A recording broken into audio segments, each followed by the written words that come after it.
Hello दोस्तों, फिर से आप सभी का स्वागत है रॉयल करियर के इस यूट्यूब चैनल पे। मैं हूं अशफाक। अभी हम लोग इस क्लास में जो सीखेंगे वो रहेगा इलेक्ट्रॉनिक विन्यास। जी हाँ, इलेक्ट्रॉनिक विन्यास को सीखेंगे, जो कि केमिस्ट्री का काफी महत्वपूर्ण टॉपिक होता है। यहाँ पे बहुत सारे तत्व दिए गए हैं, सबकी परमाणु संख्या और संकेत यहाँ पे लिखी हुई है।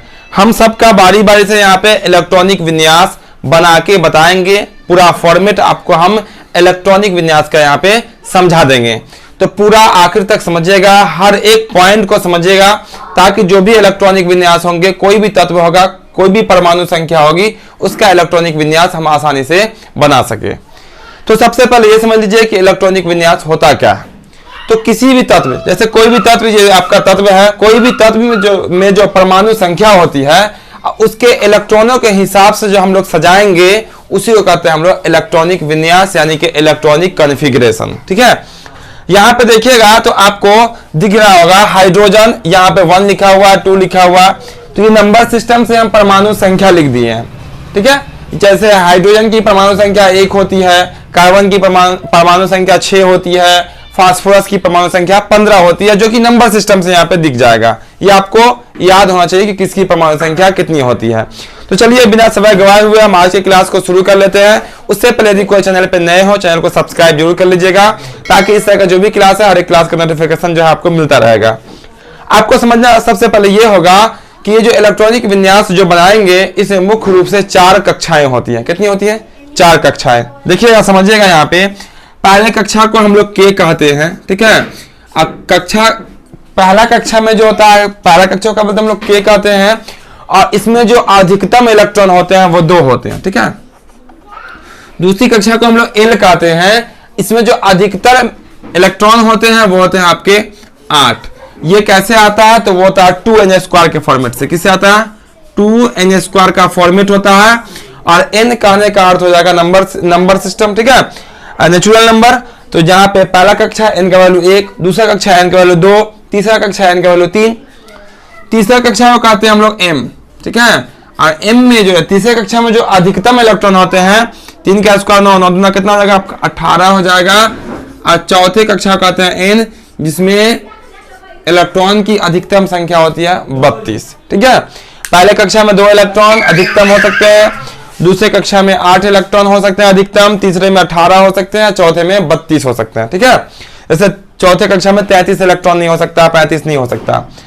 ये मैक्सिमम बात हो रही है। ठीक है, अब जो है हर एक कक्षा का उप कक्षा होता है, उसको समझ लीजिए, जिसको हम लोग कहते हैं एसपीडी। क्या बोलते हैं? एसपीडीएफ। 4 कक्षा का उप कक्षा हो जाएगा। पहला कक्षा को उप कक्षा, ये भी उप कक्षा, ये भी उप कक्षा, ये भी उप कक्षा। यहाँ भी इलेक्ट्रॉनों की संख्या होती है। तो एस में अधिकतम होता है 2, पी में होता है अधिकतम 6, डी में होता है 10, और एफ में होता है 14। आगे और भी ले सकते हैं, जी होता है, एच होता है, लेकिन हम 4 ब्लॉक तक ही यहाँ पे सीखेंगे। ठीक है, आपको अधिकतर 4 ब्लॉक तक ही दिखाई देगा। ये एस पी डी एफ लिख दिए, सब स्मॉल में लिखिएगा। ठीक है, एस पे 2 अधिकतम, पी पे 6, डी पे 10, और एफ पे 14। अब इलेक्ट्रॉनिक विन्यास के जो फॉर्मेट होता है उसको समझ लीजिए, और इलेक्ट्रॉनिक विन्यास आपको खींचने आ जाएगा। बस आपका कुछ क्षण में समझिए तो आप समझ जाइएगा पूरा। उसका जो फॉर्मेट होता है उसको समझिए। देखिए, हम पहला कक्षा 1 लिख दिए, दूसरा कक्षा 2 बार 2 लिख दिए, तीसरा कक्षा 3 बार 3 लिख दिए, चौथा कक्षा 4 बार 4 लिख दिए। ठीक है, अब क्या होता है इसमें कि यहाँ पर कक्षा दी गई है SPDF, जो कि उप कक्षा। तो पहली उप कक्षा में क्या आएगा? S आएगा, सिर्फ S। ठीक है, और दूसरा में क्या होगा कि पहला वाला भी काउंट होगा और दूसरा भी काउंट होगा। तीसरा में क्या करेंगे? पहला को भी लेंगे, दूसरा को भी लेंगे, और तीसरा को भी लेंगे। वही चौथे में क्या करेंगे? पहला भी होगा, दूसरा भी होगा, तीसरा भी होगा, और चौथा भी होगा। तो पहला में तो पहला आ गया S। ये दूसरा राउंड है ना, दूसरी कक्षा की बात हो रही है। तो ये पहला में S हो जाएगा, यहाँ पे क्या हो जाएगा आपका? P हो जाएगा। ये जो आपको 2 दिख रहा है ना, वो कक्षाओं का नंबर है। ये पहला कक्षा मतलब 1, दूसरा कक्षा मतलब 2, तीसरे कक्षा में आइए तो पहले S आएगा, पहला कक्षा वाला, दूसरा कक्षा वाला P आएगा, और यहाँ पे क्या आएगा आपका? D आएगा। इसमें क्या आएगा? S भी आएगा, P भी आएगा, D भी आएगा, और F भी आएगा। सबको लिख दिए, यानी कि पहला कक्षा में सिर्फ पहला वाला होगा, दूसरा में पहला भी, दूसरा भी, देख सकते हैं पहला भी दूसरा भी, तीसरा में पहला भी, दूसरा भी, तीसरा भी, चौथा में पहला भी, दूसरा भी, तीसरा भी और चौथा भी। इसको जो लिखने का फॉर्मेट होता है, तरीका, उसको समझिए। सबसे पहले हम पहला कक्षा यूज करेंगे, इसको यूज करेंगे, ठीक है, 1s को। उसके बाद हम 2s को यूज करेंगे। किसको यूज करेंगे? 2s को। उसके बाद 2s के बाद किसको यूज करेंगे? 2p को करेंगे। और 2p के बाद करेंगे किसको यूज? वो 3s को करेंगे। देख लीजिए, ऊपर से लेंगे हम लोग, ठीक है। पहले 1s, उसके बाद 2s, उसके बाद 2p, उसके बाद 3s, उसके बाद 3p। और 3p के बाद 3d मत यूज कर लीजिएगा, ठीक है। देखिए यहाँ पर हम इसीलिए क्रॉस यहाँ पे हम इंडिकेट कर दे रहे हैं। जब इसमें काम नहीं बनेगा, तीसरे लाइन में आएंगे तो 3p यूज करेंगे। 3p के बाद 3d ना करके क्या करेंगे? 4s करेंगे। और 4s के बाद आपका हो जाएगा कितना? 3d, फिर 4p। उसको फिर इसको यूज करेंगे, फिर इसको यूज करेंगे। ये आपको फॉर्मेट याद रखिएगा, ठीक है। इसी फॉर्मेट से भी हम चलने वाले हैं। चलिए हम यहाँ पे नंबरिंग कर देते हैं, 1 2 3 4 5। ये नंबर कर दिए हैं, पहला लाइन, दूसरा लाइन, तीसरा लाइन। पहले किसको लेंगे? उसको। इतना समझ में आ गया होगा आपको? तो समझ में आ गया होगा तो क्लास लाइक जरूर कर दीजिएगा। अब देखिए इलेक्ट्रॉनिक विन्यास हम लोग कैसे बनाते हैं, कैसे खींचते हैं। चलिए देखिए, सबसे पहले आपको दिख रहा होगा हाइड्रोजन। क्या दिख रहा है आपको? हाइड्रोजन दिख रहा है। और हाइड्रोजन की परमाणु संख्या कितनी होती है? 1 होती है। तो याद रखिएगा, पहले ही ब्लॉक में कितने होते हैं? 2 इलेक्ट्रॉन होते हैं।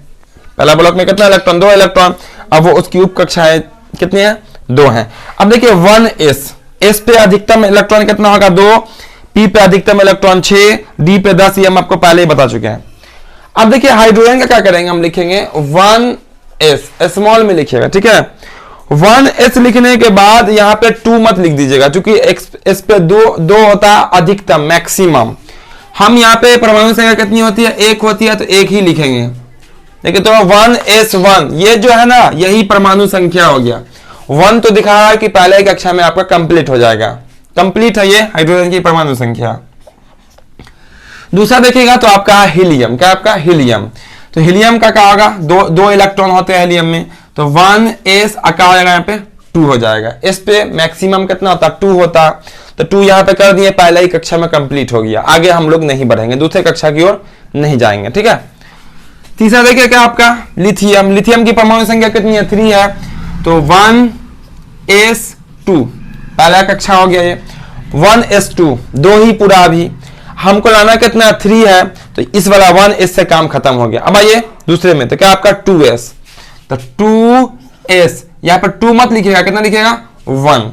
अगर 2 लिख दीजिएगा तो 2 2 4 हो जाएगा। अब देखिए 2 1 कितना हो गया आपका? 3। ये 1 2 जो दिखा रहा है वो ये हो गया आपकी पहली कक्षा, ये हो गई आपकी दूसरी कक्षा। क्योंकि पहले कक्षा में अधिकतम जो होते हैं वो 2 ही होते हैं। और इस पे मैक्सिमम कितना होता है? अधिकतम कितना होता है? 2 ही होता है। चलिए बेरिलियम देखिए, बेरिलियम की परमाणु संख्या कितनी है? 4 है। तो हो जाएगा 1s2, पहला कक्षा कंप्लीट है। अब दूसरे कक्षा में पहला s वाला भी होता, p वाला भी होता। तो 2s, इस पे कितना होता है? अधिकतम 2 होता। हम 2 लिख देंगे तो मेरा काम भी पूरा हो जाएगा। 2 इलेक्ट्रॉन पहले कक्षा से लेंगे और दूसरे 2 इलेक्ट्रॉन दूसरे कक्षा से लेंगे। तो 2 2 कितने हो जाएंगे? 4 इलेक्ट्रॉन हो गए, ठीक है। बोरान। बोरान की परमाणु संख्या कितनी है? 5। तो हो जाएगा आपका 1s2, पहले कक्षा से 2 इलेक्ट्रॉन और दूसरे कक्षा से कितने इलेक्ट्रॉन लेंगे? 3 इलेक्ट्रॉन लेंगे। तीसरे तो दूसरे कक्षा में ये, तो यहाँ पे s, ये तो पहला कक्षा हो गया। दूसरे कक्षा में आएंगे तो 2s लिखेंगे। s पे यहाँ पर 3 मत लिखिएगा भूल से भी। यहाँ पे कितना लिखिएगा? 2, क्योंकि मैक्सिमम कितना होता है? इस पे 2 ही होता है। अब देखिए 2 और 2 कितना हो गया? 4। जबकि लाना कितना हमको? 5 लाना, यानी कि इससे का भी काम खत्म हो गया। तो इसको अब किस में जाएंगे? 2p वाले में जाएंगे। ऊपर से आएंगे ना हम लोग, एरो दिखा रहा है, ऊपर से आएंगे। तो 2s को 3p में आएंगे। तो 2p में 2 अब p पे कितना लिखिएगा? 1 लिखिएगा। अब देखिए 2 2 4 इलेक्ट्रॉन, 1 इलेक्ट्रॉन कितने? 5 इलेक्ट्रॉन हो गए। परमाणु संख्या कितनी है? 5 है यहाँ पे, ठीक है। तो यहाँ पे s पे ध्यान रखिएगा, s पे मैक्सिमम 2 ही होता है। कार्बन की परमाणु संख्या देखिए, कार्बन की परमाणु संख्या कितनी है? 6 है। तो पहला कक्षा में 2 इलेक्ट्रॉन हो जाएंगे और दूसरे कक्षा के इस ग्रुप में हो जाएगा 2 इलेक्ट्रॉन। तो कितने हो गए? 4 इलेक्ट्रॉन हो गए। अब 2p पे कितना होता है? मैक्सिमम 6 होता है। तो यहाँ पे कितना चाहिए हमें? 2 ही चाहिए। तो 2 से ही हम लोग काम चला लेंगे। अब देखिए 2 इलेक्ट्रॉन यहाँ, 2 इलेक्ट्रॉन यहाँ, 2 इलेक्ट्रॉन, कितने हो गए? 6 इलेक्ट्रॉन हो गए। 6 परमाणु संख्या भी है। नाइट्रोजन परमाणु संख्या कितनी है? 7 है। तो ऐसे हो जाएगा 1s2, 2s2 हो जाएगा 2p, कितना हो जाएगा यहाँ पे? 3 हो जाएगा। देखिए 2 2 4 3 7। अब तो आ गया होगा, आप लोग भी तेजी से बना लीजिएगा, है ना। ये भी हो जाएगा आपका 1s2 2s2 2p4, ठीक है। p में बढ़ता चला जाएगा 6 तक, और उसके बाद जब जैसे ही 7 वाला आ जाएगा तो फिर p में 7 नहीं लिखाएगा, ठीक है, वो अगले स्टेप में बढ़ जाएंगे हम लोग। फ्लोरीन का देख लीजिए 9 है, 1s2 2s2 2p5, देख लीजिए 2 2 4 5 कितना हो गया 9। नियॉन भी देख लेते हैं 10 है, तो 1s2 2s2 2p6, 2 2 4 5 6 2 2 4 6 कितना हो गया 10। सोडियम का देखिए ध्यान से 11 परमाणु संख्या, 1s2 2s2 2p6, देखिए तो कितना पूरा, वो 10 ही पूरा है। अब यहाँ पे P में आप 11 यहाँ पे 7 नहीं लिख सकते थे, ठीक है, ऐसा नहीं कि 1s2 2s2 2 7 कर देंगे तो गलत हो जाएगा, ठीक है। तो 6 में P में 6 हो गया आपका, यानी कि ये कंप्लीट हो गया 2p वाला। तो 2p के बाद किस में बढ़ेंगे हम लोग, 3s में आएंगे, तो लिख देंगे यहाँ पे 3s और 1 लिखेंगे, चूंकि हमको चाहिए मात्र 11, 2 2 4 6 4 10 और 1 11। मैग्नीशियम में आ जाइए 1s2 2s2 2p6 और कितना होगा आपका 3s2 हो जाएगा। देख लीजिए आपका 12 हो गया होगा, 1s2 2s2 2p6 फिर आपका 3s2 हो गया मैग्नीशियम का 12। एल्युमिनियम देखिए, एल्युमिनियम की परमाणु संख्या 13 है, तो नोट कर लिए 1s2, ठीक है, और उसका हो जाएगा आपका 2s2 2p6, उसके बाद 3s2, इतना तो इसमें भी आएगा। देखिए ध्यान से, तो ये 12 पूरेगा, 1s2 2s2 2p6 3s2, तो 2 2 4 6 4 10 और 2 12, चाहिए कितना में 13। इस 3s वाला भी कंप्लीट है अपना, ठीक है, 3s वाला भी कंप्लीट कर लिया, क्योंकि वहां 2 ही होता, तो 3s वाला ये भी कंप्लीट है।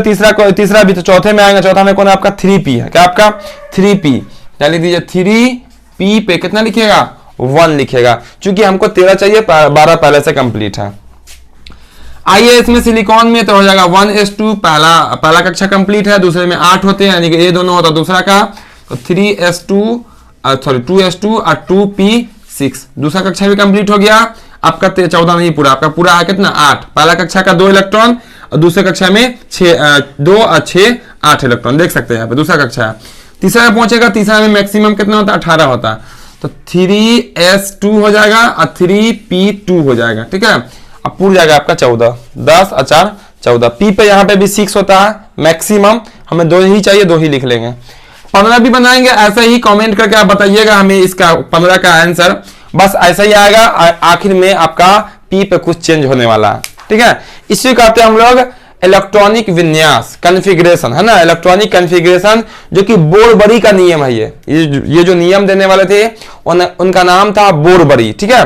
बोरबरी का नियम ये कहलाता है, और इसको हम लोग संरचना के माध्यम से भी इलेक्ट्रॉनिक विन्यास खींचते हैं। किसके माध्यम से, संरचना के माध्यम से भी, डायग्राम के माध्यम से भी इलेक्ट्रॉनिक विन्यास बनाई जाती है। उम्मीद करते हैं यह क्लास आपको बिल्कुल आसानी से समझ में आ गया होगा। तो क्लास को जो अब तक लाइक नहीं किया, क्लास को लाइक जरूर कर देंगे और फटाफट इसका स्क्रीनशॉट ले लेंगे। और आगे ये 15 तक है आपका, आगे बहुत सारे होते हैं परमाणु संख्या सबका, उसका आप इलेक्ट्रॉनिक विन्यास जरूर खींचिएगा, जरूर बनाइएगा। कोई प्रॉब्लम हो हमें कमेंट में जरूर बताइएगा। तो जो क्लास को अब तक लाइक नहीं किए हैं, लाइक जरूर कर देंगे। जो चैनल पे नए होंगे, पहली बार क्लास कर रहे होंगे, चैनल को सब्सक्राइब जरूर कर लेंगे, ताकि यहाँ पे हर एक क्लास का नोटिफिकेशन आपको मिलता रहेगा और आप बिल्कुल आसानी पूर्वक हमारे साथ तैयारी कर सकते हैं। तो फिर मिलते हैं हम लोग बहुत जल्द अगले क्लास में। जय हिंद।